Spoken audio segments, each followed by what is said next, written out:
Hello po, magluto po ako ng gisadong ampalaya with tuna and egg. Maiba-iba naman. Lagyan ko ng 2 tablespoon na oil. Ilagay po isang medium na sibuyas. Hintayin lang mag-change color yung sibuyas. Yan, pwede na po yan. Mga 1 minuto, pwede na po. Lagay po ang bawang, 4 na butil na bawang tinadtad. Hintayin lang mag-change color yung bawang. Isunod po yung 3 medium na kamatis. Ganito lang po kalaki.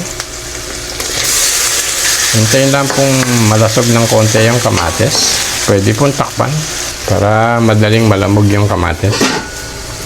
Buksan ko na po at may 2 minuto na. Baka lamog na po yung kamatis. Haluin ko. Lamog na. Pwede lang isunod yung tuna. Maglalagay po ako ng century tuna na flakes in oil. Kahit na ano pong tuna na flakes in oil, pwede naman po. Ito po optional kung gusto niyo pong mas masarap. Lagay ko na po.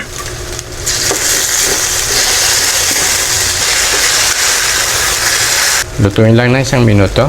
1 minuto na. Lagyan ng 1 teaspoon na patis. Lagay lang po. Ilagay ang 1 kilo na ampalaya. Ganito lang po ang mga hiwa. Ito po kung gusto nyong medyo less pait, maglalagay po ng 1 tablespoon na asin. Then pipigay nila ng konti. Then huhugasan ho nila ng maigi para maalis po yung pagkalagay ng asin. Then saka po nila i-strain. Then saka po nila iluluto. Ako po yung ginagawa ko okay na po ito kasi masustansya naman po yung pait sa loob ng katawan ng tao. Lalo na po pag may diabetes po kayo. So ilalagay ko na po. Haluin. Ito pong ginisang ampalaya, napaka-healthy po ito. Lalo na po pag may diabetes kayo, high blood. Nakakatulong po ito, panlinis ng dugo. Pabayaan pong maluto, medium fire lang po. Takpan. Mga 3 minuto lang po. Buksan ko na po, 3 minuto na. Ibabaligtad ko lang po sila pero dandahan lang po at para hindi po pumait, wag pong halo ng halo. Isang halo lang po. Baligtad ko lang po sila.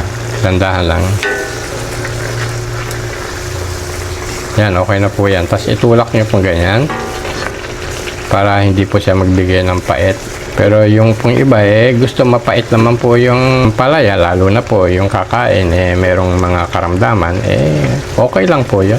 Mas better nga po yung mapait sa may mga karamdaman na tao para bumaba po yung kanilang inflammation. Ito pong pagkagisa ko, ito po half cook na po siya. Pwede na po ito. Yun naman pong iba ang gusto talagang well done. Lutong-luto po yung palaya.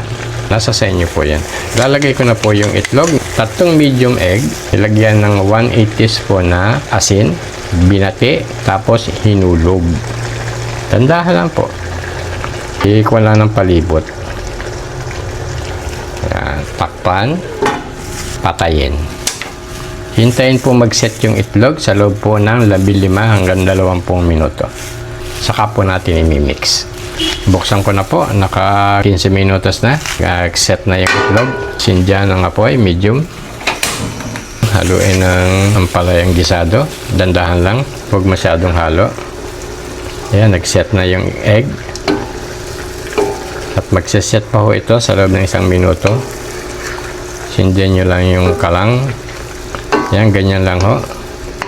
Tulak-tulak nyo lang kung haluin na maigi at para hindi po lumabas yung kapaitan niya. Yan, titikman ko na. Tayo, patikim. Akala ko ako titikim. Ako. Ito, kuha ko ng konti dito. Ito po, titikman ni Bunso. Okay na. At nag-healthy diet siya. Taba-taba na po kasi nito. Ang dabyana na. Ang sarap tayo. Sarap. Hindi mapait. Patikim. Ito. Sakto lang yung alat na yun. Tikman ko po. Pagka-crunchy po at sakto po yung alat. Banayad lang po ang pait. Halos wala pong pait. Nandun po yung lasa ng tuna. Subukan nyo po. Hindi po kayo magsisisi. Marami pong salamat. Patayin ko na po.